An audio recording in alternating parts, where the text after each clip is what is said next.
பணக்கார ஐஸ்வர்யவானை பற்றியும் ஏழை லாசருவை பற்றியும் இந்த வேத பகுதியில் நம்ம பார்க்கலாம். பணக்காரன் ஒவ்வொரு நாளும் ஆடம்பரமாகவும் மகிழ்ச்சியாகவும் வாழ்ந்தான். ஆனால் அதே நேரத்தில் அந்த ஏழை லாசரு ஐஸ்வர்யவானின் வீட்டு வாசலில் ஒரு நேர உணவு கிடைக்காமல் பசியோடு இருந்தான். இருவரும் இறந்த பிறகு பணக்கார ஐஸ்வர்யவான் நரகத்தில் வேதனைப்பட்டான். ஆனால் ஏழை லாசருவோ ஆபிரகாமின் மடியில் இளைப்பாறினான். இது மனிதன் தனது பாவங்களை உணர்ந்து மனம் திரும்பி தேவனிடத்தில் திரும்ப வேண்டும் என்பதை குறிக்கிறது.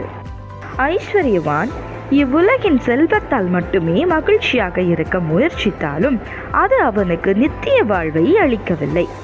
லாசருவின் ஏழ்மையாக இருந்த போதிலும் அவன் மரணத்திற்கு பிறகு ஆபிரகாமின் மடியில் இளைப்பாறினார்.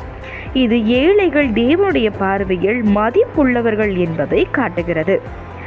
இந்த கதை மரணத்திற்கு பின்னால் ஒரு வாழ்க்கை இருக்கிறது என்பதையும் அந்த வாழ்க்கை இந்த வாழ்க்கையின் செயல்பாடுகளை பொறுத்தது என்பதையும் குறிக்கிறது.